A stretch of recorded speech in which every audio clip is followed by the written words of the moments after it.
Intentional living is the art of making our own choices before others' choices make us. Richie Norton.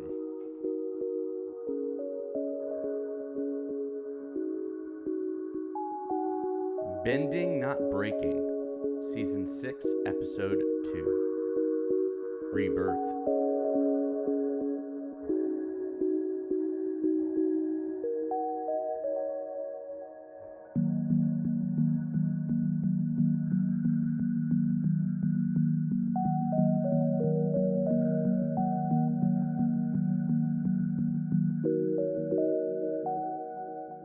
And we're back again for another episode of Bending Not Breaking. I'm Sunshine Mayfield. And this has been Pruitt. And we are into Episode 2 of Season 3 Dun, of dun, The dun. Legend of Korra, titled Rebirth. Rebirth. And we're talking about it today. We're super excited because it's fun. The Airbenders are coming back. Yes, they are. Kind of. Just not in the way that we expected. Yeah, Maybe not in the way that Tenzin expected. maybe. There's some things that are happening. There are things. Yeah. How's life going for you? You know. Anything big in that world happening?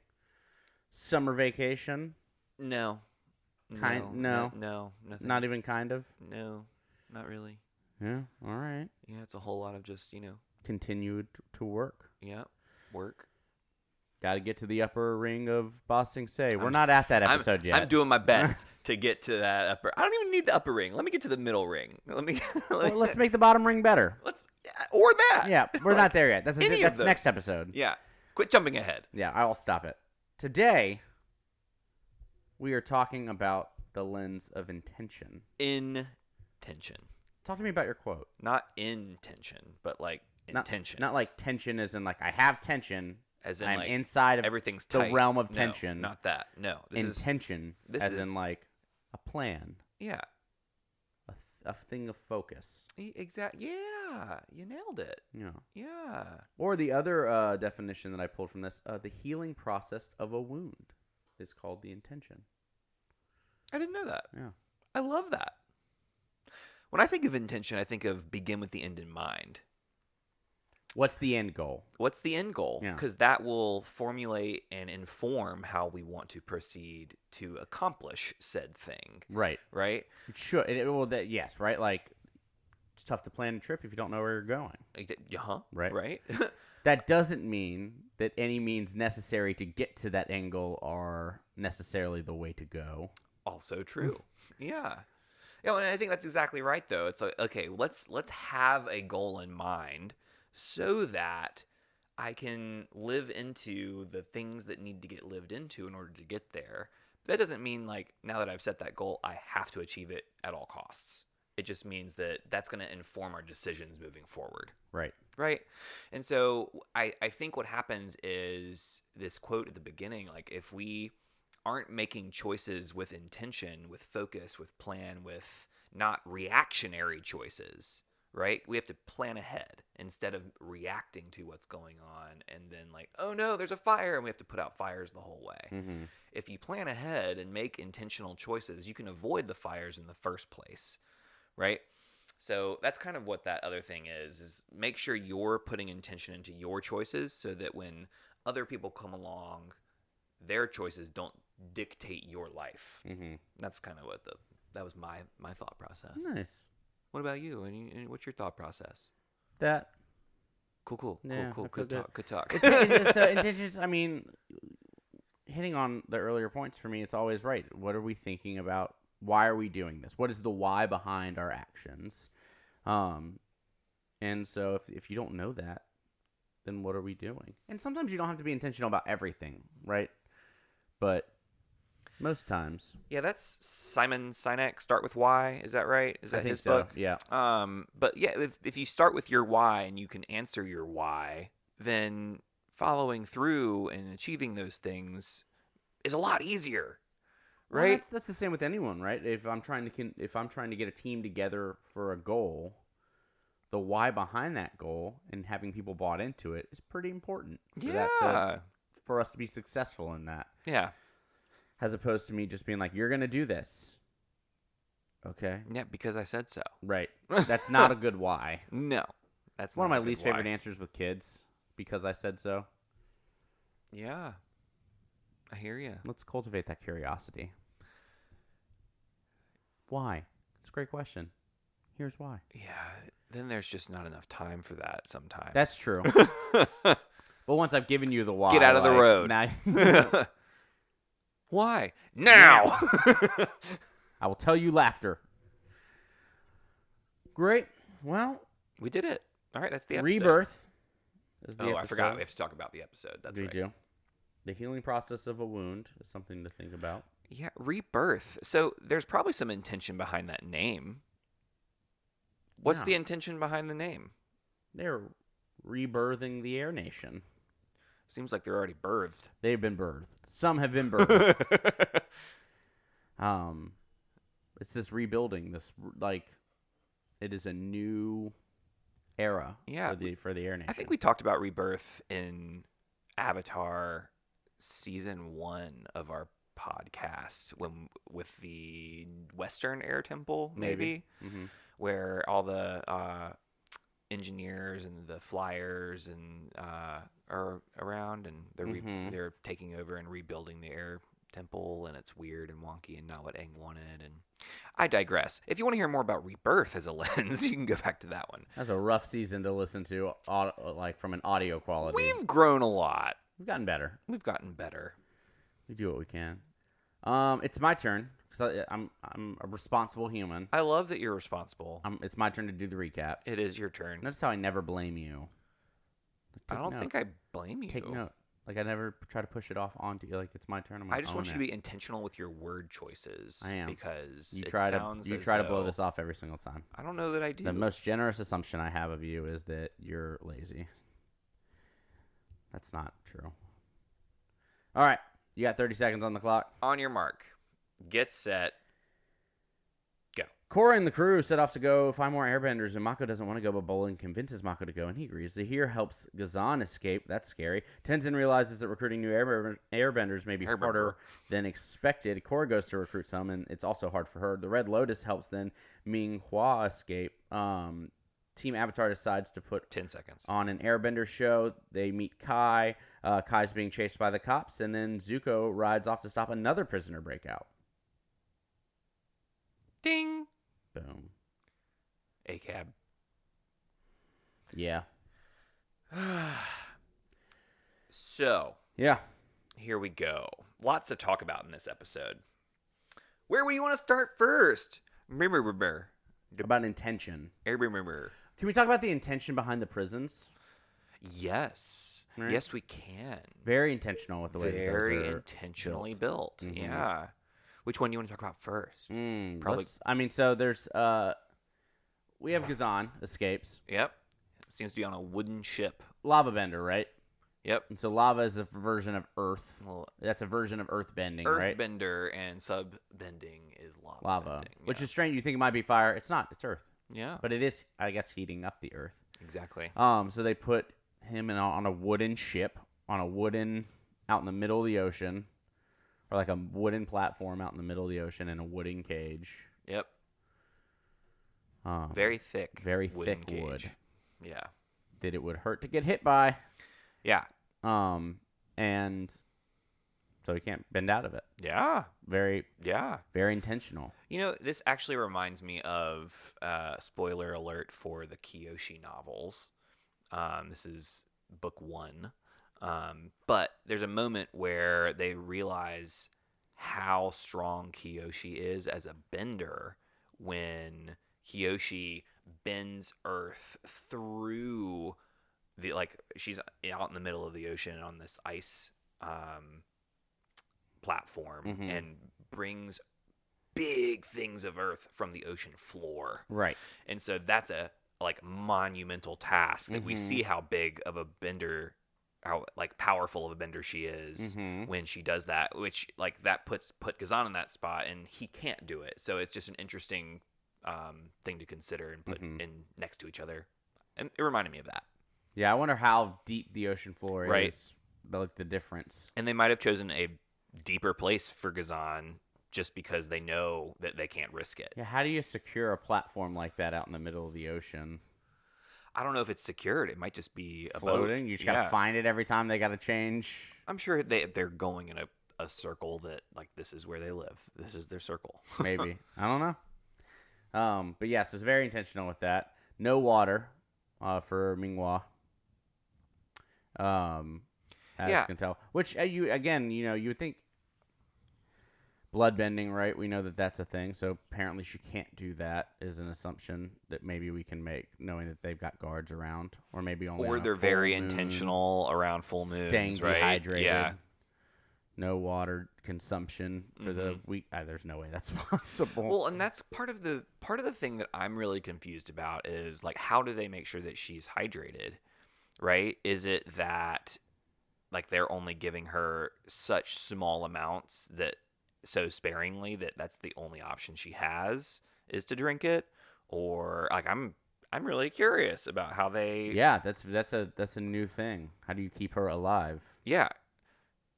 And like, frankly, I have this question for like Zahir and Ghazan have it easy. You think they have dehumidifiers like surrounding the? Like, I mean, that's the purpose of being in such hot air is that it's all dry air. Yep. Right, and so being in that environment for 13 years.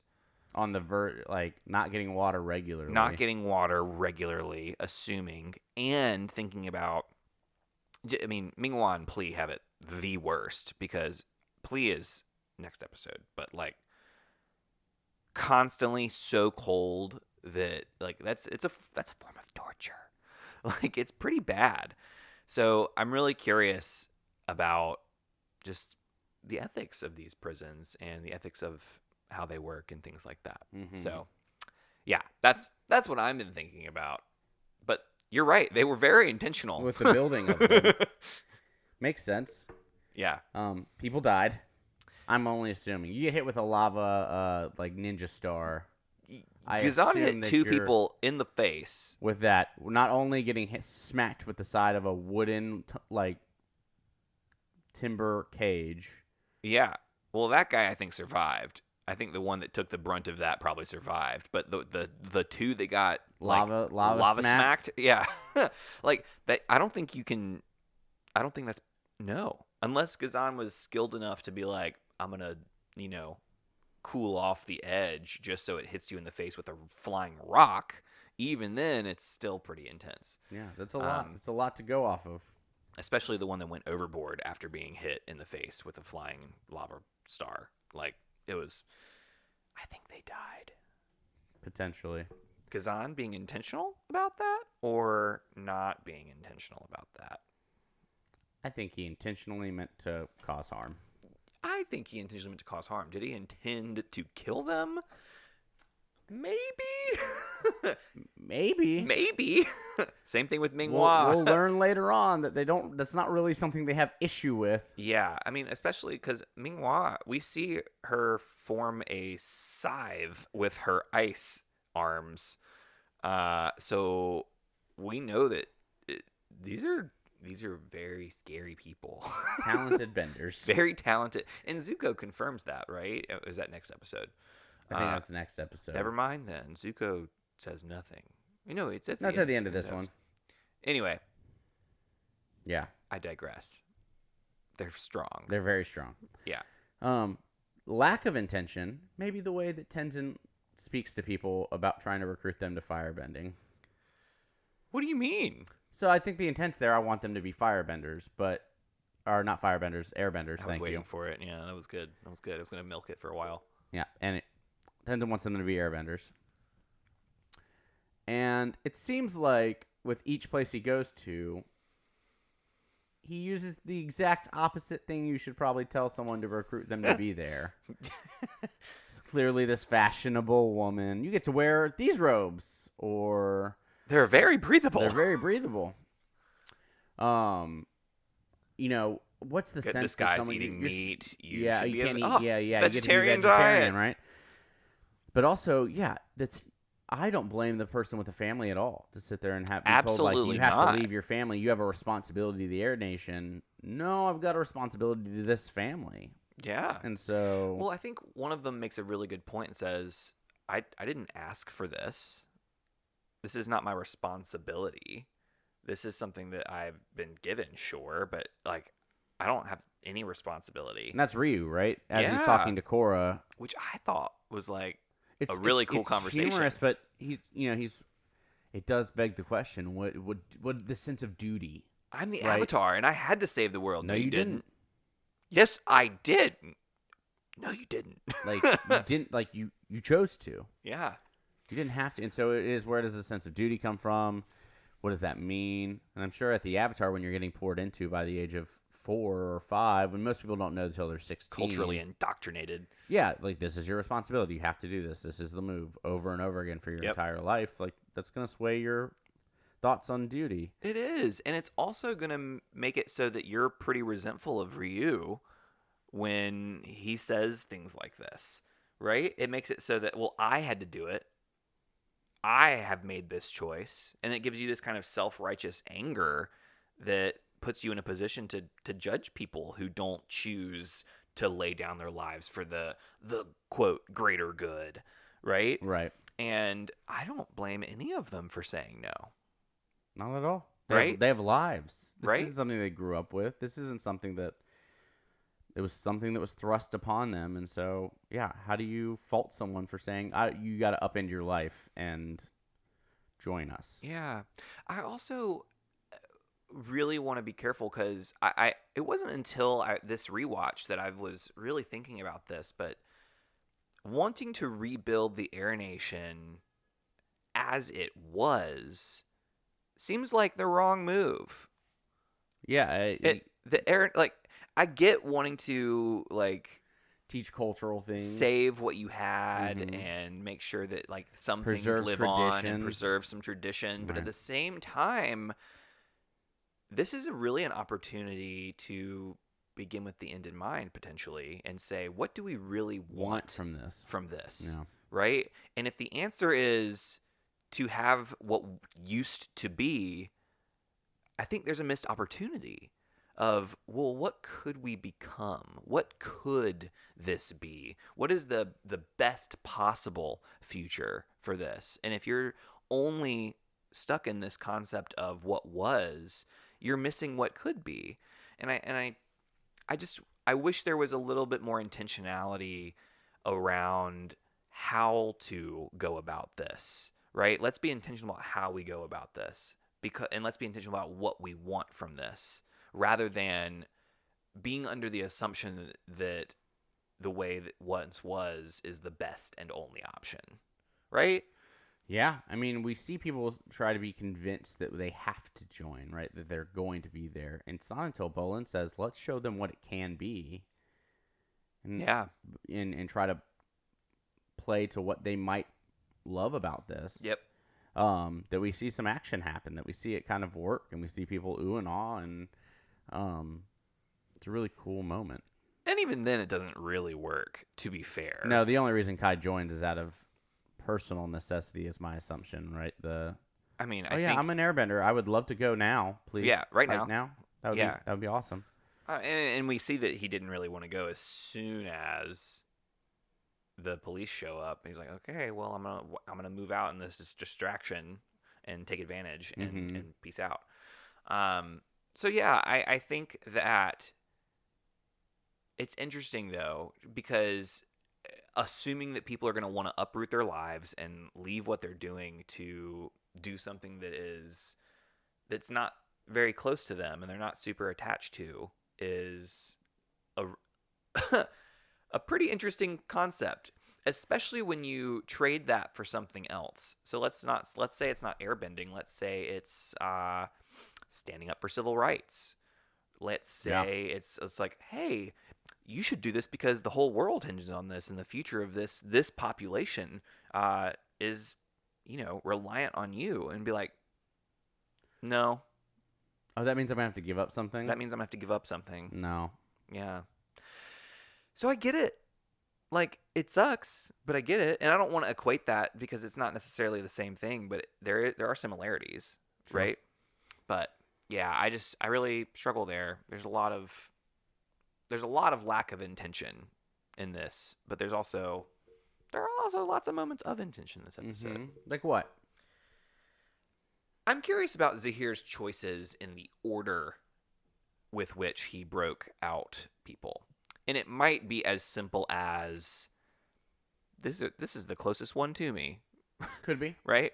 But even then that's intentional, right? I'm not going to go to the farthest one first and then go all the way back, and then so I think there's intention It's regardless. probably the hardest to break out, so he needs the other two. Yeah, Right. right. It does he exactly. So what does he know about how the other people? I mean, he clearly knows where and how, right? I'm sure he's overheard over 13 years, probably overheard some of the White Lotus. Oh yeah, up in the north wind, blah blah blah blah. And like Right. I'm sure over 13 years he's heard where they are, but the precision with which he goes about breaking them out seems very intentional.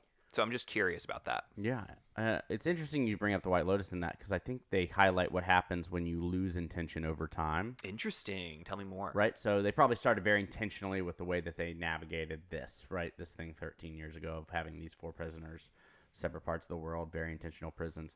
As you bring in new people, if that intention or that why behind it is not continuously reiterated Yeah. or in the forefront of the decisions that you're making, you start to get a little bit loose. You start to let things slip that you probably wouldn't have slipped at the beginning, right? Yeah. We see this in our work environments. Probably summer camp's a great example for this because week 1 everyone's on and is paying attention. Fresh. All the safety things are there. Week 9 is when majority of like injuries and things take place at summer camp, or risk things take place at summer camp because we're about to leave. Summer's about to be over. It's the last week of camp, and so they start to lose the intention of what's happening. And so I wonder if that's a similar thing. Over time, we see the White Lotus maybe slip up, maybe mention, oh, yeah, I was up in the north guarding,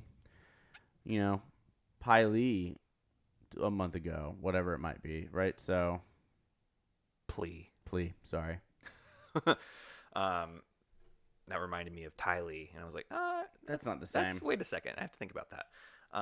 But yeah, I think that's a really good point. I think that the intentionality. I've always just pronounced it Pai Li based off the way it was spelled. Yeah, it's just plea. P apostrophe L-I. Yeah. I'm Plea. wrong. Yeah. But yeah, I think it's a good reminder to think about the thing. Like it just charges me to think about what are the things I've been doing for a long time That started with a purpose. that started clearly with a purpose and with intention that have maybe dropped off a little bit or changed, and change is fine, but like, are there things in my life that I want to revisit to rebuff my intention? Yeah. Right. Like traditions, right? We've had that conversation before. Yeah. You start a tradition with a very intense purpose. I'm doing this because I want our family to spend time together and have time away from, technology and get to spend one-on-one time together. So we do this RV trip.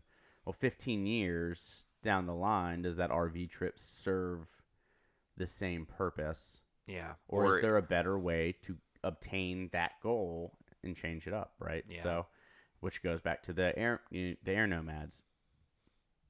200 years have passed.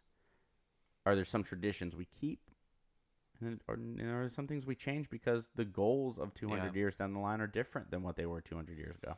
Yeah, I'm excited to watch this dawn on Tenzin over the rest of this season. Mm-hmm. Yeah. Okay. So another one that I thought was really interesting is Mako at the very beginning of the episode, very intentionally putting distance between himself and Korra, with respect as the barrier, with respect as the buffer between them. And I find it really interesting because Mako was dating Korra, right? Which is a very there's a lot of intimacy when you're dating, ideally, I guess. But then it's this intentional space that I'm putting between us so that we can continue to be in relationship. That's what Mako feels he needs to do. And then Korra kind of being like, I don't know how we're going to get back to this relationship, like get back to this respect buffer when we've had this intimacy before. And I can definitely think of times when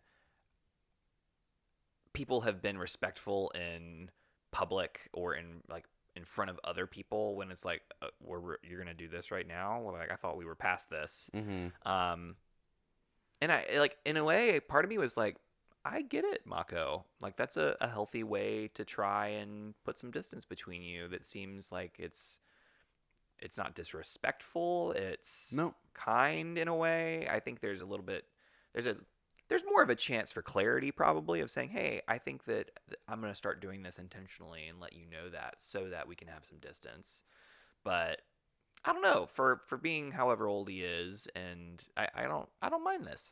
What are your thoughts on this moment? No, I think, clear is kind, and we want to make sure that we're setting boundaries, and sometimes we need space, and sometimes it's okay to say, I'm doing this for distance because this is still a little raw for me. Whether it's because he feels like he messed up or whether he feels like he just needs to get over her or whatever it might be. Yeah.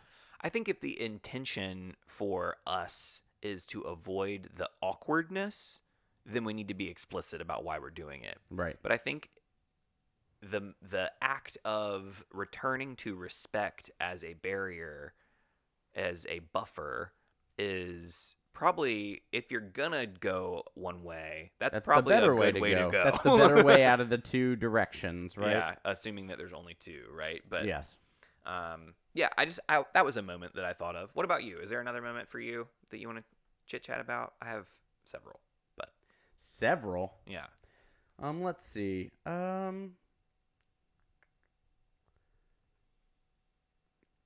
I like that Bolin is really trying to be intentional with Kai of creating a welcoming space and a space where Kai can thrive. And Calling Kai little brother. He's not feeling it like right now, or maybe he is. And I think it's a really nice moment. I appreciate the generous assumption that Bolin's giving Kai. And yes, maybe too much, right? We still need to set boundaries and potentially have consequences. But I appreciate that he's continuing to give the most generous assumption and trying to create a space where Kai can learn and grow and be better. Yeah, I think that's exactly what Kai needs. I don't think Kai sees that yet. Correct. And I definitely don't think Kai believes it yet at all. No. I think Kai is like, oh, okay, another guy to pull one over on. Right. But I think that continuing to treat him that way, eventually continuing to call him little brother, Kai will see that, even when I make mistakes, Bolin still cares about me and is still calling me this and still sees me as this. Right. And then once he is forgiven, after he gets past that, I think that's what keeps Kai around is this. And I think that's what's so hard is, of course, Kai doesn't believe it, right? Like he probably has had experience after experience where people said, oh, we love you, we care about you, and then bye. The moment he messes up. Right? Yeah. And so I really admire this as well. I think it's a really beautiful thing that we're going to be able to track over the course of the season. Yeah. What about you? What else? There are two moments for me that kind of give me pause. One is with Zahir, and the other is with Kai. And they say very similar things. They say something along the lines of, airbending has chosen me, or it is divine intervention that I have received airbending, and it affirms the fact that we are on the right path. And that makes me nervous. There's a big old bag of confirmation bias. Well, and I think Zahir truly believes it. I think Kai was probably saying it to convince everyone else that he wants to do this. Wanted to be.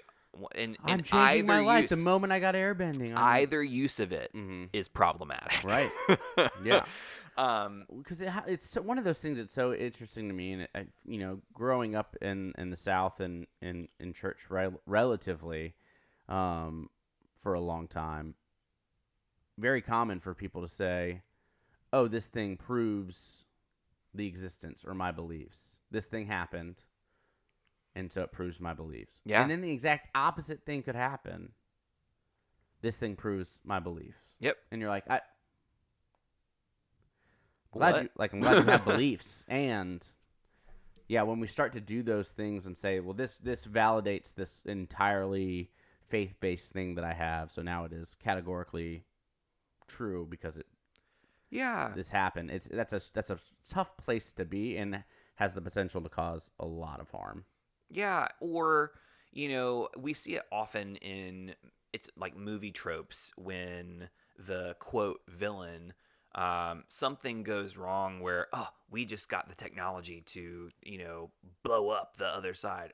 This is the divine. This is God saying that I should do this, right?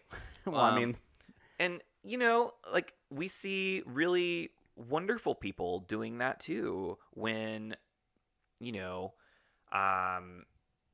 oh god, there's just too many things going through my head that are making it difficult to piece an example together. But yeah, with this, Zahir using this as this is the reason we should continue to do what we're doing. This is something saying that we are on the right path.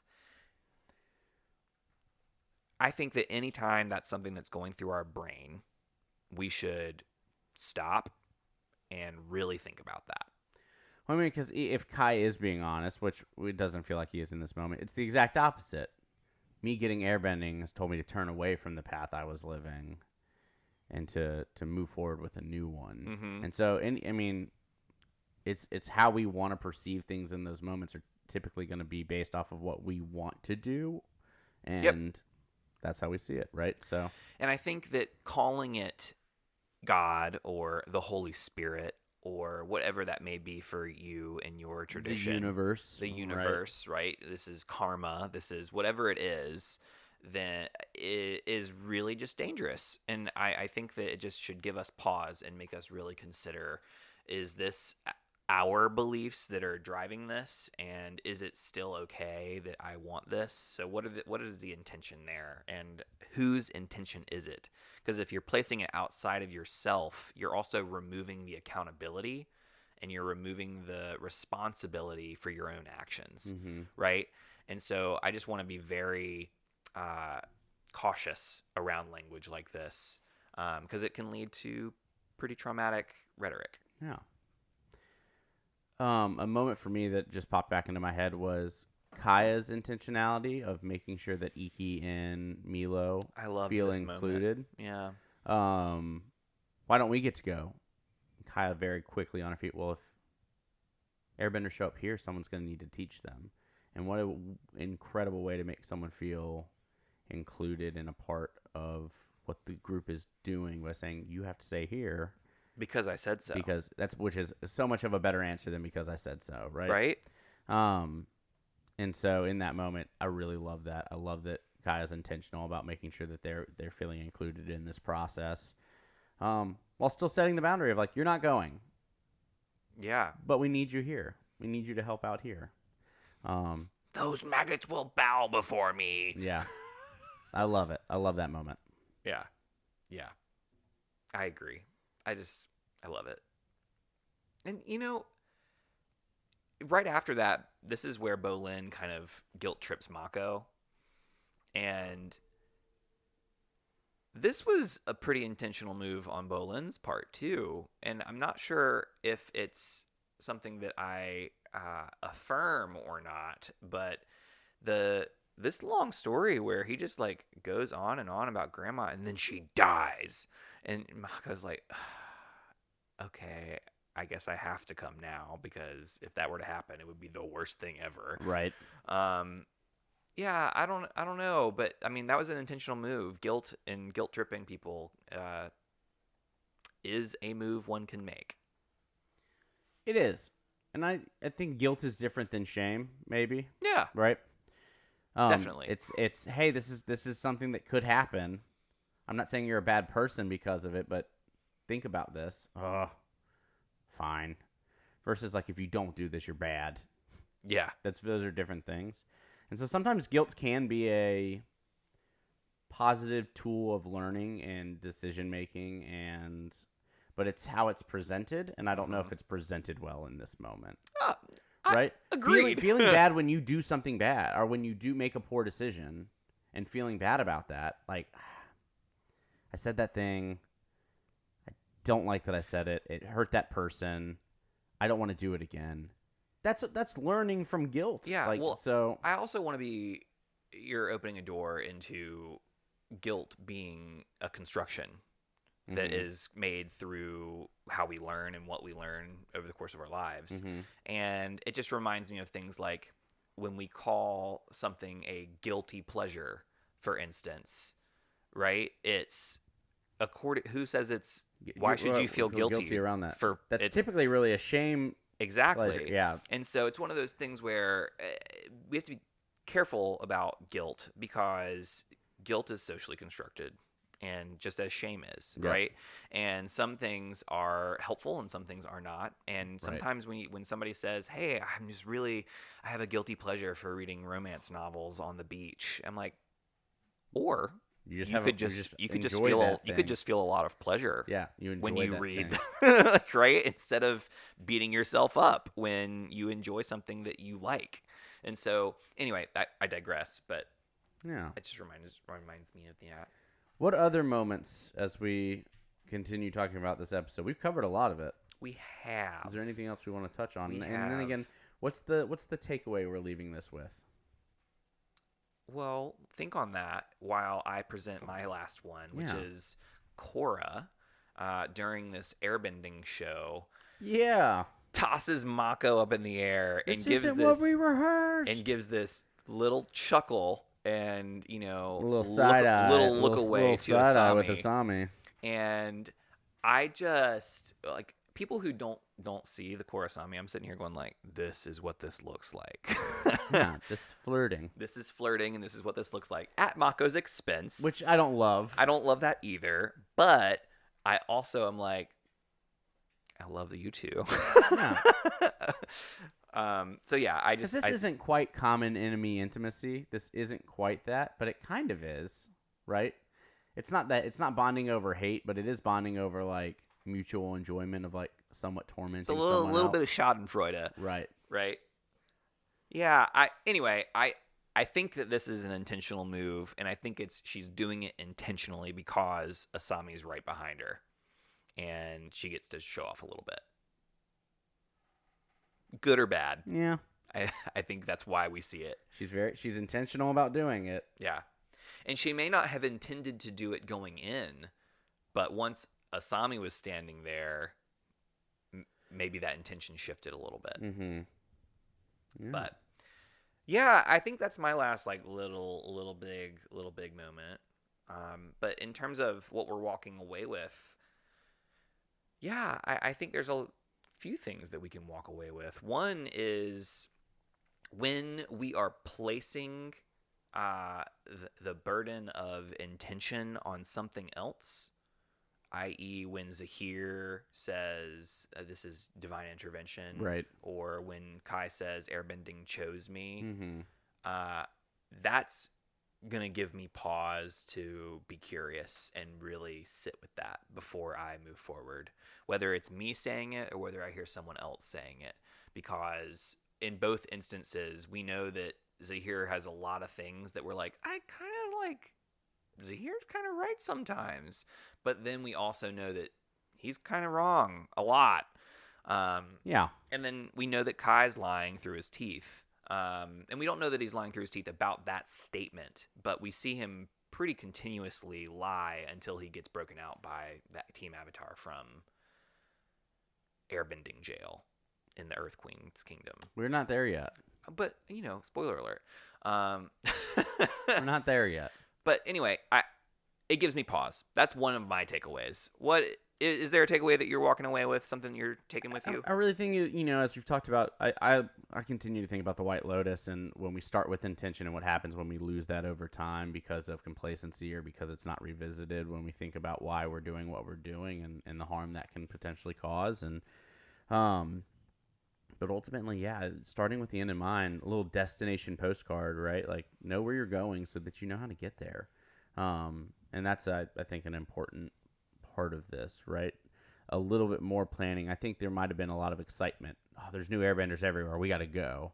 And there's kind of planning, but we don't see any discussion around, hey, how should we approach this situation up until we see it continuously go wrong, and then they kind of have that discussion.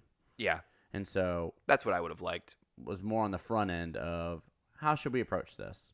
We've got to recognize that people might be in their 30s, their 50s, they might be 8. Parents might want, this isn't the Jedi Temple. Some people might not want to give away their kids to go learn, like, to get tattoos. To go get tattoos. They'll have tattoos all over their body. Yeah. I would have loved that. That would have been great for me, Tenzin, but I don't know that you'd want arrows all over your body. No. But if those were the styles of tattoo that I thought looked good. Yeah. Moral of the story is I 100% agree. I think beginning with the end in mind is a crucial component of being intentional. And I really want to think about that. And like I think part of being intentional when you're tackling something that like this also is making sure that the people who are at stake have a say in what that intention is, right? And that's what's missing from Tenzin, I think, and missing from this group of people who are recruiting is they're just recruiting saying, hey, join us because, rather than saying, hey, what would make you want to join? Right. And really collecting some data around what does the stakeholder want? What does the stakeholder want? Right. Yeah. All right, we'll be back after this quick break, and we're going to do a little devotion and gratitude and some Twee and La. So we'll be back in just a moment.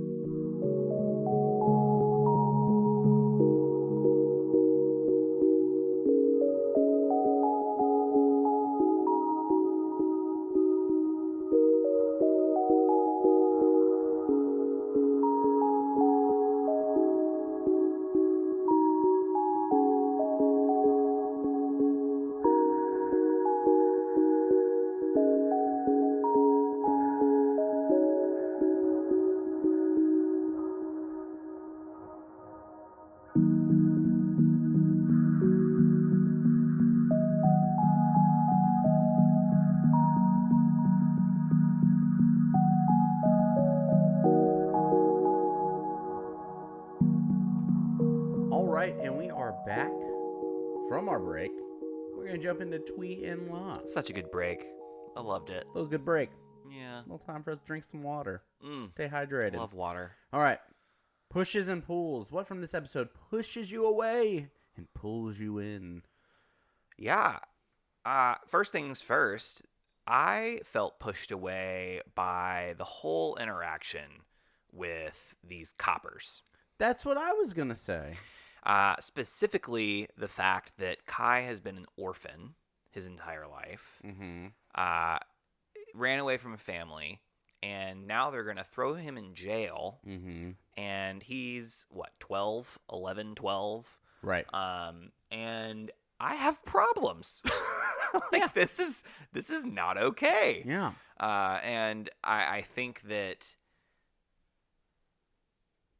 good on Kai for being able to get away from a group of earthbenders like this and for so long. But at the same time, I'm just saying this system is clearly broken if this is the way we're treating children. Right. If we're not looking at the underlying reasonings as to why this is happening. At the same time, I'm also not stoked with the way that Korra comes out and immediately starts fighting, as opposed to being like, hey, help me understand what's going on. Yeah, and part of that is I think Korra is gullible. Yeah. And, she believed Kai. And I love that she believed Kai. I think that's really beautiful and admirable. And I don't think force should be our first response in any situation. And so I think both of those things were just I don't love that. Yeah. But this is the world that they live in, yep. right? And frankly, that is... Yeah, because I think my first question would be why do you want Kai? Tell me more. Why are you trying to search for a 12-year-old? Yeah. No, I don't know if my immediate is, if you want him, you've got to go through me. Maybe. I also would be asking more questions from Kai, saying, hey, why are they looking for you? Yeah, if you're not worth anything, why are they really, bent on tracking you down? Yeah, exactly. What pulls you in? Yeah, there's a lot that pulls me in this episode. I find that there's just a lot of really cool things about seeing new airbenders and seeing how they are like in the world, but I think what pulls me in is seeing how strong Gazan and Minghua are and watching them do cool new bending things that we haven't seen before and really kind of expanding the bending verse. So there's a lot of things that pull me in. Yeah, mine is the intro of these three of these individuals of the Red Lotus. Okay. They're dangerous. They are, fun to watch and fun to watch fight, but they're intriguing. And so seeing these villains show up and being like, I wonder how this is all going to play out, is a very nice hook for this season. Especially because we learned that they're going after the Avatar this episode. Yeah, and they're good. Yeah, and they can do Fire some Lord stuff. Zuko, or ex-abdicated Fire Lord Zuko, is... That's also super exciting to see Fire Lord Zuko. Right, yeah. Mm-hmm. Like, it's kind of like, it's the moniker of president. Like, once you're president, you're always president. Yeah, once maybe. You're Fire right? Lord, So, you're always Fire Lord. Yeah, Lord Zuko. Yeah. Anyway, we digress. But yeah, I'm loving that. Yeah. So you get excited, especially when you get see Zuko amping them up. Like there's a reason. Yeah. That they were on secret islands. And then we see like, I'm gonna go stop them, and it's like, oh, Zuko's Okay, getting let's do after it. Yeah. I want a dragon. Yeah, so that's super neat. So there are lots of cool things to pull us in. Nice. All right, well let's jump to devotion. Yeah. We are now looking at intention through air. Mm-hmm. Indeed. Yeah, what you got? I thought about cleaning my computer. Oh, a little pointed air blast. Yeah, exactly. So compressed air, and using that when you focus a high volume of air in a spot, you can clean things that are like electronics, and you get that like cans of compressed air, or they build machines now where you can get it like anyway. But when you focus that air in a spot, it becomes a tool that can be used to clean and cleanse and remove objects from your keyboard that are like sand and dirt and dust and grime. And when you have a tradition that has settled and you haven't touched it for a while and you haven't cleaned it and you haven't gotten underneath the keys, things start to malfunction. Right? And I want to be like that compressed air that's like, I'm going to hyper focus where that air goes, and I'm going to focus on those little things that could lead to bad. Mm-hmm. And how do I do that in my own life, Mm-hmm. right? And so how do I become and really, and I think that's through intention, right? I'm going to be intentional, find that point that I want to focus on, Mm-hmm. so that I can be like, this has been in the way. Yeah. This has the potential to not go the way that I need to revamp and re-ask my why for this. Mm-hmm. So I guess it's sitting and meditating on that, or sitting and reflecting on that, or going on a walk and just asking myself that question: what needs my intention this week? And it's interesting you say that, because mine's very similar. I was going to use the metaphor of a sailboat, right? Harnessing wind in a very pointed way to... Love those nautical puns. Love them. And so how do we do that? And for me, we're in a period of time for me in work where we're doing a lot of staff trainings. And it's very easy to fall into the rut of, this is information that you need, and this is how we do things. But if we aren't starting with that intention, and starting with the why behind why we are doing those things. Yeah. Intention is a lighthouse. It lights the way when the way is dark. Love more nautical things. And so I think that is how I want to really focus when we're leading these staff trainings over the next couple weeks, to really hone in on the why behind each of the items. So it's not just, hey, we do this because we do it this way. It's, this is why we do it this way. And really buying people in on that. So that's my focus. I love it. Yeah. And finally, our gratitude. Finally. Gratitude. I've been waiting for this. Who are we grateful for in this episode? Yes. Yes. Yes. Yes. All of them. Sure. Maybe not all of them. Yeah. Yeah. I'm grateful for Janora. I love that Janora welcomes Kai and says, I'd love to teach you airbending. Yeah. I think Janora is thebomb.com. I also think Janora being on this trip is really a beautiful moment for her, and being able to take leadership within the air nomad culture. And I think that just watching, like, we don't get much of the reason why. All we know is that she's going on this trip in this episode, and she's clearly in our favorite talented, rocket ship zooming through the skies. and she little had Einstein. all of her leadership from last season, and now I think this is her standing up for what she can do. And I just love that we just see more of Janora, and this is the beginning. So I'm grateful for Janora. This is a really cool moment for her. She's a lead in this, right? She is. That's a really awesome thing. Yeah. I think I'm gonna go with Bolin. I love the way that he is optimistic through this process. I love that he's willing to try new things. I love that he's willing to help. Right? What can be more important than helping the Avatar rebuild the Air Nation? And the way that he approaches Kai. Yeah. And gives grace there, and I love that. Absolutely love that. Here. All right. I love it. Episode 2 in the books. Up Yeah. next is going to be episode 3, The Earth Queen. I don't like her. Well, we have a whole episode to talk about it. We next sure time. do. Once again, y'all, thank you so much for our listeners who are continuously tuning in to all of these episodes. If you can do us a big favor, rate, review, subscribe wherever you listen. And if you would like to support more, Patreon is there where we do live episodes and have online discussions. Lots of other tiers page, too so, to consider. Yeah. BNB_pod for all of our other ways to contact us on all the social medias. We even have a blog now that's posting every couple of weeks. So that's pretty neat. Yeah. Check it out. We hope to see you on one of those things soon. Absolutely. Like I'm us, Sunshine. love us, do all the things. I'm Sunshine Anyway, you Mayfield. can always check that out. It's super great. Are you ready now? You can go ahead. I'm Sunshine Mayfield. And I'm Ben Pruitt. And this has been Bending Not Breaking. Thank you for listening.